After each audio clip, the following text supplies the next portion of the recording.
উচ্চতর গণিতের তৃতীয় অধ্যায় জ্যামিতির অনুশীলনীর এই ভিডিওতে আমরা অনুশীলনী 3.1 সমস্যা সমাধান শুরু করব। তো আসো আমরা প্রথম সমস্যাতে চলে যাই। আচ্ছা, প্রথম সমস্যাটা কি? সমস্যাটা হচ্ছে যে তোমার এখানে দিয়ে দিয়েছে যে ত্রিভুজ এবিসি এর কোণ বি ইকুয়ালস টু 60 ডিগ্রি হলে প্রমাণ করো যে AC square equals to AB square plus BC square minus AB into BC. আচ্ছা, তাহলে আমরা প্রথমে চিত্র অঙ্কন করব। ঠিক আছে, এবিসি একটা ত্রিভুজ আঁকতে হবে যার কোণ বি ইকুয়ালস টু 60 ডিগ্রি। এখন আমরা অঙ্কনের জন্য এটি যে একদম আমরা মনের চোখের আন্দাজে একটি 60 ডিগ্রি কোণ অঙ্কন করে এই ত্রিভুজ এবিসি সম্পন্ন করব। আচ্ছা, তাহলে এই একটা বাহু হলো, দেখো এইটার মনে করি এই কোণটা হচ্ছে 60 ডিগ্রি, এই বাহুটা যোগ করে দিলাম। আচ্ছা, তাহলে কি হলো, এটা যেহেতু বি কোণ, এটা হচ্ছে বি হবে, এটা তাহলে এ, এটা তাহলে সি।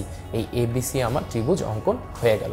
আচ্ছা, এবিসি ত্রিভুজ অঙ্কন হয়ে গেলে আমার এখন যেটি দেখতে হবে যে এটা 60 ডিগ্রি, তাহলে এখন আমাকে প্রমাণ করতে হবে যে AC square equals to AB square plus BC square minus AB into BC. আচ্ছা, 60 ডিগ্রি কোণটা যেহেতু কোণ বি, বা এটাকে যদি আমি বলি কোণ এ বি সি, বা এটাকে কোণ বিও বলতে পারি, এটি একটি কী কোণ হলো? এটি হচ্ছে একটি সূক্ষ্ম কোণ। তাহলে আমরা গত ভিডিওতে যে উপপাদ্যগুলো আলোচনা করেছিলাম, যেগুলো আমাদের এই অনুশীলনীর সমস্যা সমাধানে সাহায্য করবে, সেখানে সূক্ষ্মকোণ সংক্রান্ত সূক্ষ্মকোণের বিপরীত বাহুর উপর অঙ্কিত বর্গক্ষেত্র বা সূক্ষ্মকোণের ক্ষেত্রে পিথাগোরাসের উপপাদ্যের যে প্রয়োগ বা যে উপপাদ্যটি রয়েছে, উপপাদ্য 3.4, সেই উপপাদ্যের সাহায্যে আসলে আমরা এই প্রমাণটা করব। আচ্ছা, তাহলে উপপাদ্য 3.4 যদি আমি এই কোণ বি কোণের ক্ষেত্রে এই কোণ বি এর ক্ষেত্রে প্রয়োগ করি, তাহলে কি হবে? দেখো, কোণ বি এর বিপরীত বাহু এসি, বিপরীত বাহুর উপর অঙ্কিত বর্গক্ষেত্রের ক্ষেত্রফল ইকুয়ালস টু অন্য দুটি বাহুর উপর অঙ্কিত বর্গক্ষেত্রের ক্ষেত্রফল কত? এই যে A B square plus BC square. এটা যেহেতু সূক্ষ্মকোণ তাই মাইনাস 2 ইন্টু এই দুই বাহুর যে কোনো একটি, আমি বিসিকে ধরে নিলাম একটি, এবং তার উপর অন্যটি লম্ব বিক্ষেপ। তাহলে বিসি যেহেতু আমি ধরে নিয়েছি, অন্য বাহুটাই বাকি আছে হচ্ছে এবি। তাহলে এবি এর লম্ব বিক্ষেপ যদি আমি বিসির উপর রাখতে চাই, তাহলে আমি কি করব? দেখো, বি বিন্দু এখানে বিসি এর সাথে আছেই, এ বিন্দু থেকে একটি লম্ব অঙ্কন করব। এই যে এদিক দিয়ে লাইট ফেলাবো, এদিক দিয়ে লম্ব অঙ্কন করলাম, তাহলে এই লম্বটা মনে করি এখানে ডি বিন্দুতে ছেদ করে।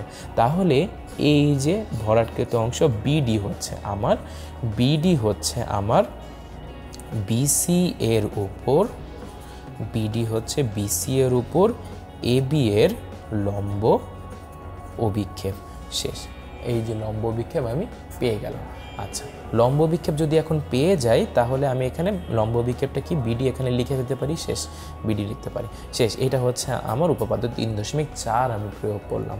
এখন আমাকে প্রমাণে বিডি চাইনি, বিসি এবং এবি এর গুণফল চেয়েছে। এখন দেখো তো, আমি একটু ত্রিকোণমিতির ধারণা এখানে প্রয়োগ করব। দেখো তো, ত্রিভুজ এ বি ডি এ যদি আমি লিখি, আমার কি কি দরকার? আমার দরকার হচ্ছে এবি আর বিডি, তাই না? বিডি এখানে আছে। আমি যদি লিখি বিডি ডিভাইডেড বাই এই যে এবি আমার দরকার, এবি ইকুয়ালস টু কি? দেখো তো, এই ত্রিভুজটাতে, ত্রিভুজ এবিডি যে ত্রিভুজটাতে, এইটা হচ্ছে 60 ডিগ্রি কোণ। এই 60 ডিগ্রি কোণের সাপেক্ষে বিডি হচ্ছে ভূমি, আর এটা যেহেতু লম্ব এঁকেছিলাম, এটা 90 ডিগ্রি, তাই 90 ডিগ্রির বিপরীত বাহু এবিটা হচ্ছে তোমার অতিভুজ। তাহলে দেখো তো, ভূমি বাই অতিভুজ হচ্ছে না? ভূমি বাই অতিভুজ মানে তোমার, আমার মানে হচ্ছে কস 60 ডিগ্রি। তাহলে হচ্ছে, আমরা জানি কস 60 ডিগ্রির ভ্যালু কত? কস 60 ডিগ্রির ভ্যালু হচ্ছে হাফ। আচ্ছা, তাহলে আমি এখান থেকে লিখতে পারি কি? AB equals to 2BD। ঠিক আছে, শেষ, এইটা আমার লেখা শেষ। তাহলে এখন দেখো তো, এখানে আমি যদি একটু প্রমাণের দিকে তাকাই, তাহলে এখানে 2 ইন্টু বিডি আছে না? এই যে 2 ইন্টু বিডি, এই 2 ইন্টু বিডির জায়গায় আমি এবি লিখতে পারি। তাহলে AC square equals to AB square plus BC square minus BC into এই 2 বিডির জায়গায় আমি এবি লিখবো, বিসি ইন্টু এবি। দেখো, আমার তাহলে প্রমাণ সমাপ্ত হলো। এই যে দেখো, এটাই আমার প্রমাণ চেয়েছে। এখানে এই যে কোণের ভ্যালুটা দিয়ে দিছে, এই কোণের ভ্যালু দেওয়ার কারণে ত্রিকোণমিতির ধারণা থেকে আমি এই যে এবি ইকুয়ালস টু 2BD এই অংশটুক পাই। এই অংশটুক এখন ভ্যালু বসিয়ে দিলেই আমার হয়ে গেল কাঙ্ক্ষিত প্রমাণ। এটাই আমাদের উপপাদ্য 3.1-এর 1 নম্বর সমস্যা, এই সমস্যার সমাধান হয়ে গেল। আগামী পর্বগুলোতে আমরা পরবর্তী সমস্যাগুলো নিয়ে আলোচনা করব।